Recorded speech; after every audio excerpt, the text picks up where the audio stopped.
World Without Visas, Around the World with Valery Shanin.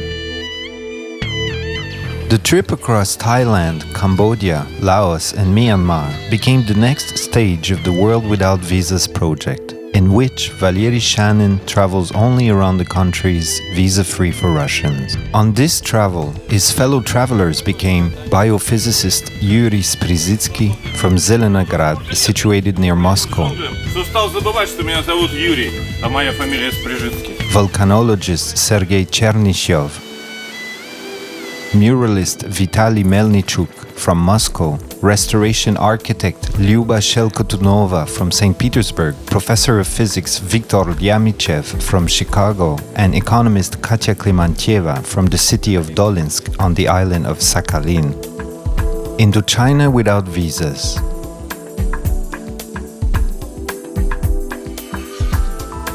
Second series.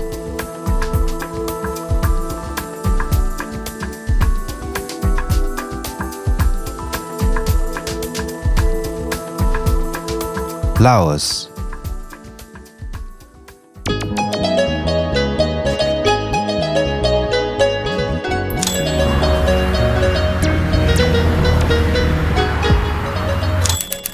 Mekong, one of the greatest rivers of Asia and the biggest river of Indochina, extends from Tibet to the South China Sea. Around the Laotian-Cambodian border during the rainy season, Mekong spreads on 14 kilometers, forming currents, rifts and falls. Rocks, islands and islets stick out of the water.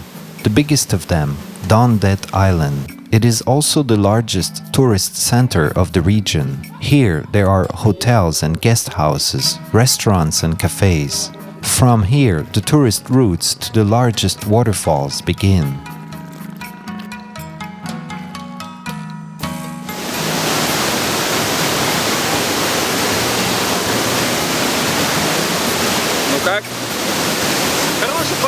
It is a good rapid. It's possible to pass.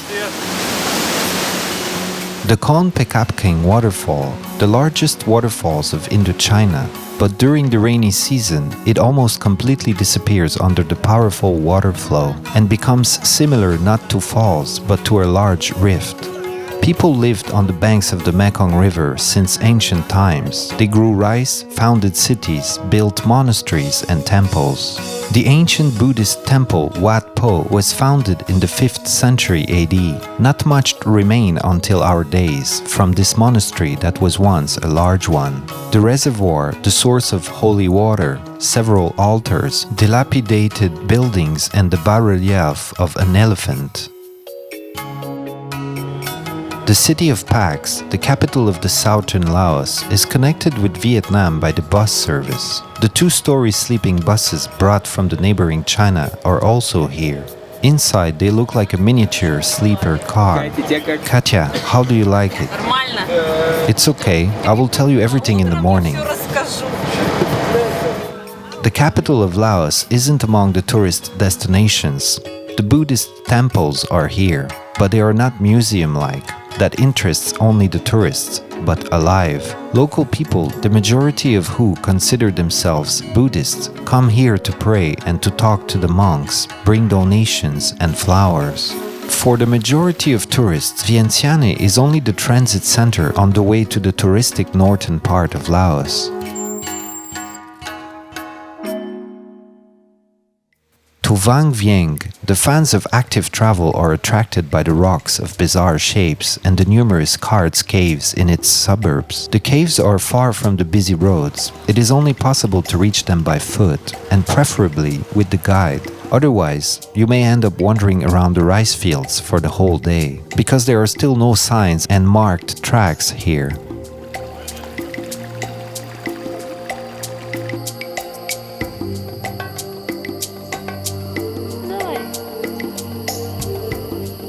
The cave of Tam Ksang, or the Elephant Cave, has received its name from a giant stalactite. Its form is surprisingly reminiscent of the head of an elephant. In this cave, the Buddhist monks from the neighboring monastery made the clay footprint of Buddha and several uniquely shaped statues. Nearby, If to go straight across the rice fields, there is the cave Tam Wi, or the Big Buddha's Cave, also known as the Spiral Cave.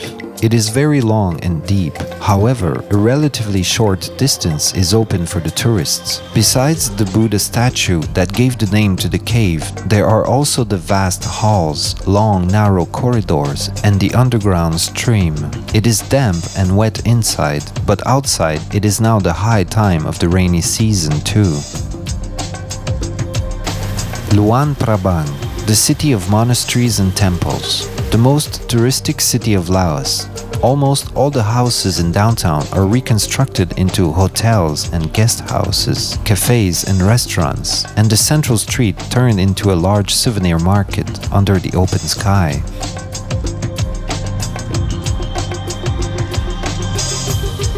It is that same temple that I visited for the first time in the year 2000, now for the second time in 2011. Tell us about this temple. This remarkable temple is made in the form of a stupa. There are several floors in it. They are gradually narrowing. All of them are round. There is hardly anybody here. It is a quiet, calm, and meditative place.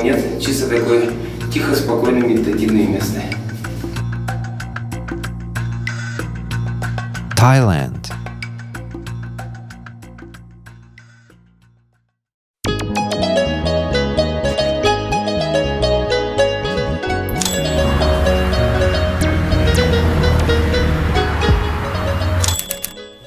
The Thai tribes migrated from the territory of the southern China. Their first capital was the city of Chiang Rai, founded in 1262. The main Buddhist relic of Thailand magically appeared, especially here.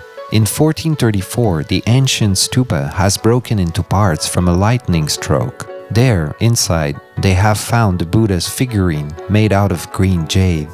The Emerald Buddha, that is worshipped today as the main relic of the country, is now kept in the temple near the royal palace in Bangkok. And in Chiang Rai, in the temple Wat Poh, there is its copy displayed as a public exposition.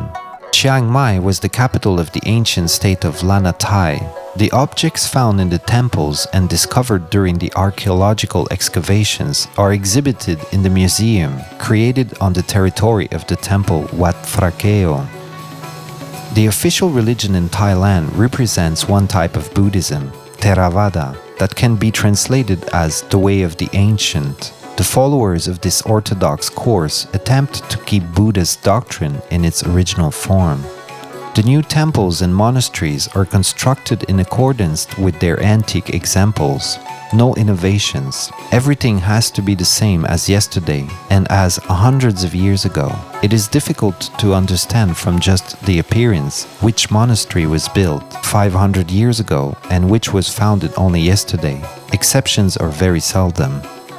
The Thai artist Shalemchai Kositpipat has started the construction of a new monastery at his own expense. This, as we know, is the best way to improve personal karma. He began to build Wat Rongkun, not according to the ancient examples, but following his own idea of how the modern Buddhist temple should look like. It turned out to be quite an original construction. After the temple became part of the 10 main tourist sites of Thailand, the government began to finance the construction and private investors have joined in too. And the tourists coming here make feasible contributions to the construction of the most avant-garde Buddhist temple. The city of Chiang Mai was the capital of Lanatai state. The whole part of the old town is built up with temples and monasteries. The most important of them, Wat Phra Singh. Inside of it, the gilded bronze statue of Buddha is kept. It is considered to be the second most sacred relic of Thailand. Here, they host church services, meetings, and conferences, attended by the most honored monks from across the country. The public transportation is well developed in Thailand, but still, there are some areas where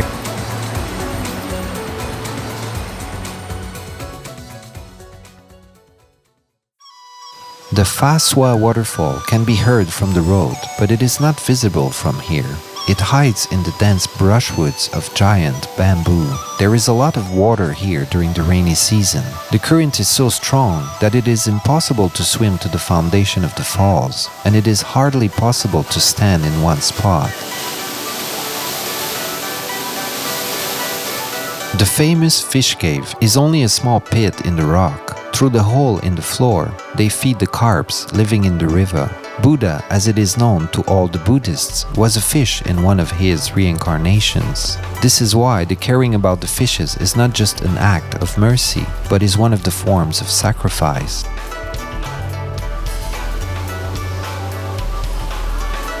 Mae-Hong-Son, or the City of Three Fogs, lies in a picturesque valley, surrounded from all the direction with ridges. On the bank of the lake, overgrown with lotuses, there are two Buddhist monasteries standing shoulder to shoulder, Wat Poh and Wat Poh.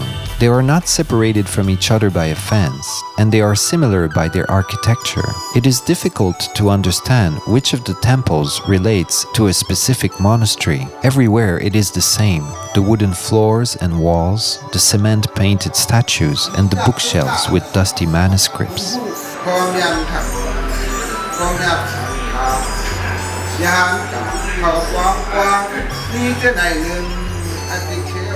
The temples built of teak wood remain here already for 1.5 centuries. During this period, this place collected so many statues and relics that in one of the rooms they created a small museum, looking more like a warehouse by its appearance.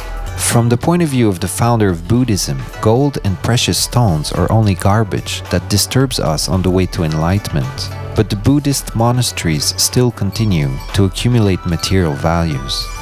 The monastery Wat Phratasi Chom Tong Wora Vihar was founded in the 15th century. Since then, in the past years, a vast collection of Buddha figurines made of precious metals has been gathered inside here. In order to preserve them, the temple has received a huge safe with thick iron rods and bulletproof glass, and the monks serve as security guards. Thailand is a fairly small country. The express trains with sleepers are a big rarity here. One of them connects Chiang Mai with Bangkok. Inside, as in the standard couchette car, lower and upper bunks, the lower places are 1.5 times more expensive than the ones on top. And again, Bangkok is the largest transport center of Thailand and one of the largest megalopolises of Indochina.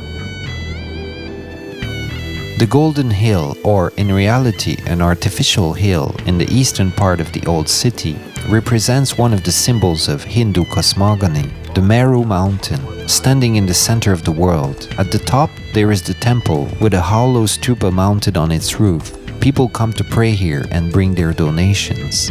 From the top of the Golden Hill, there is a view opening over the roofs and channel of the old city. Up until the end of the last century, the mountain was the highest point of Bangkok. Today it is possible to get a bird's eye view not only from here, but also from the observation deck of one of the downtown skyscrapers. On the 78th floor of the Hotel Bayok Sky, there is a restaurant with a panoramic view of the business center of Bangkok. Here, the first stage of the travel across Indochina officially comes to an end. The next day, Viktor Yamichev and Lyuba Shelkotunova leave home, and the rest of the participants of the expedition will continue to Myanmar. Myanmar.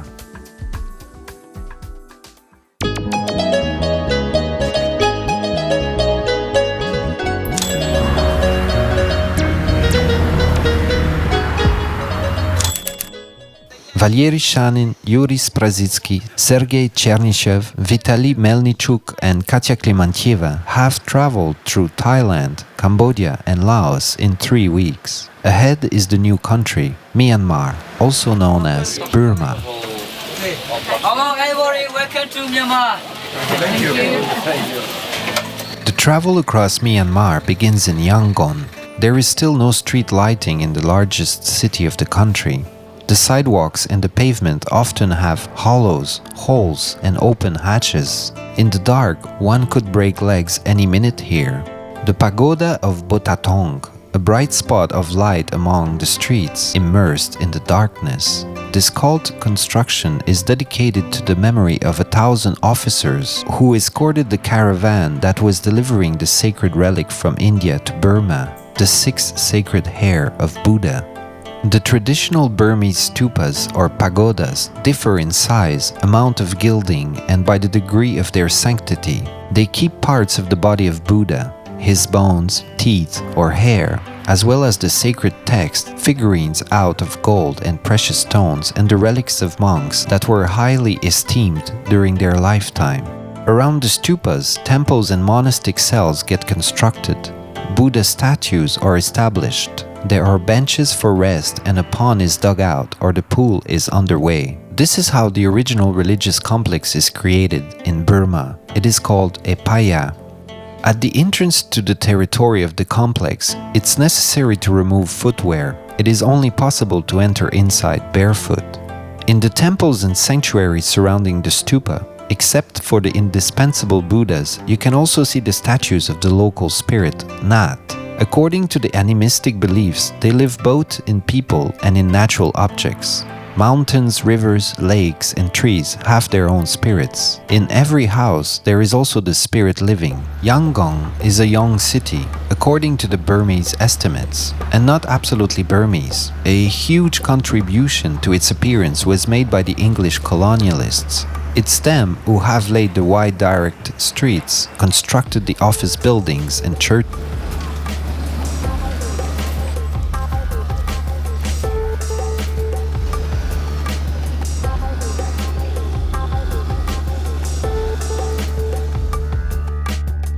Burmans have proved themselves only in the construction of pagodas. The Stupa of Visaya, one of the newest pagodas of Yangon. It was built in the 1980s with donations collected from all over the country. On one hand, the builders have tried to meticulously reproduce the classical examples, and on the other, have unleashed their imagination. The Burmese pagodas are open to everyone, from early morning to late evening. It is something between a church and a cultural center. Everybody can be engaged in what they want here. Of course, provided that they don't disturb the others. Here, they make sophisticated sacrifices, meditate, photograph each other, enjoy dinners, and sleep.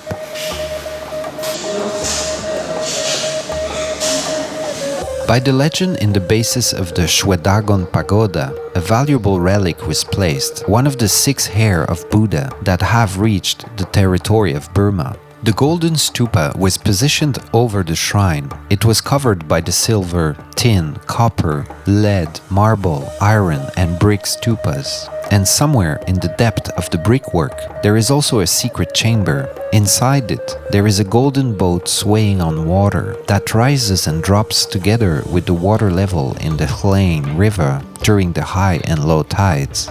The first documentary evidence of this pagoda's existence refers to the 14th century. Back then, the construction reached the height of only 18 meters. In the second half of the 15th century, they have constructed a terrace, balustrade, and several surrounding walls. Later, the stupa was built up to the height of 90 meters and was entirely covered with gold. Then it was reconstructed several times, and now this construction is over 100 meters high, with a circle of 460 meters in diameter at its base. For the lazy and weak, there were 3 lifts made. The rest climbed to the base of the stupa, standing on the hill, by one of the 4 covered stairways. In Burma, there is a cult of sacred numbers. The number 8 is simply revered. 8 astrological signs, 8 cardinal points, 8 planets, 8 basic colors, and even the number of days in the week is also 8 here. Wednesday was divided into 2 days, before and after dinner. For the Burmese Buddhist, it is important to know what day of the week they were born on. After all, each day has its own respective zodiac sign, color, planet, and lucky number, and even, according to the Burmese, certain psychological features. So for example, it is considered that those born on Monday are jealous and changeable, on Tuesday, honest and reliable, on Wednesday in the forenoon, quiet and lovely, and in the afternoon, unfriendly and unstable. Born on Thursdays are balanced, and on Friday are garrulous and talkative. The worst character is of those who were born on Saturday. They are quick-tempered, grumpy, petty tyrants, and those who were born on Sunday, on the contrary, have an angelic character.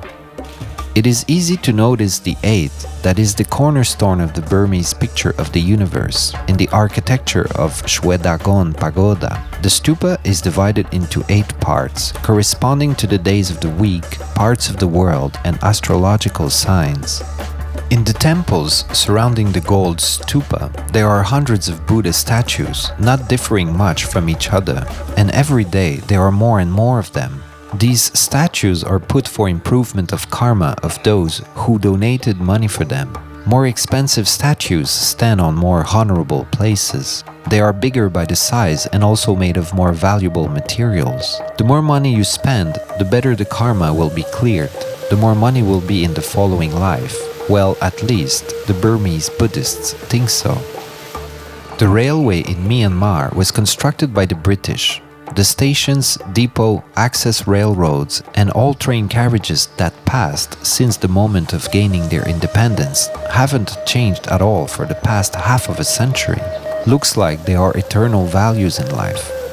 The central railway station in the center of Yangon opened in 1954. Since then, it wasn't reconstructed or repaired. The tickets don't get printed, but carefully written with ball pens. The traces of technical progress are visible only in the waiting hall. The lamp TV set and plastic chairs have appeared here only after the British. The rails are worn out. Locomotives and train cars are old. The 15th, isn't it? From Yangon to Mandalay, there are only 622 kilometers. The fastest express goes with an average speed not exceeding 40 kilometers per hour. Also, this distance takes approximately 15 hours, while the journey costs not much, even with the fact that tickets are sold to foreigners only in foreign currency, $15 in the common car and $33 inside the sleeper. The standard carriage of the Burmese train by its appearance is reminiscent of the car of the suburban electric trains in Russia.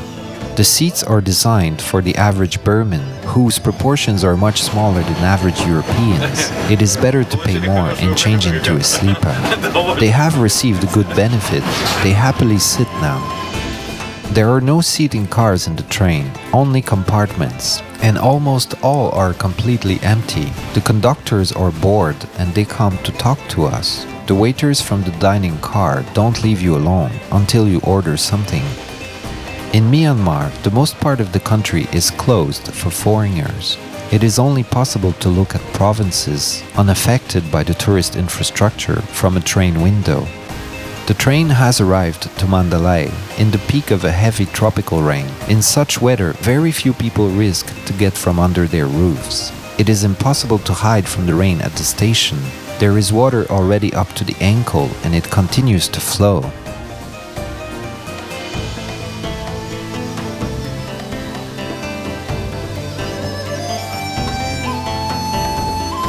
It was hardly light yet as the showers stopped at once. During the night, the city was flooded, as though the universal flood has fallen upon it. Land and water means of transport have mixed up in the streets. Right here, there are cheerful pedestrians going waist deep in water.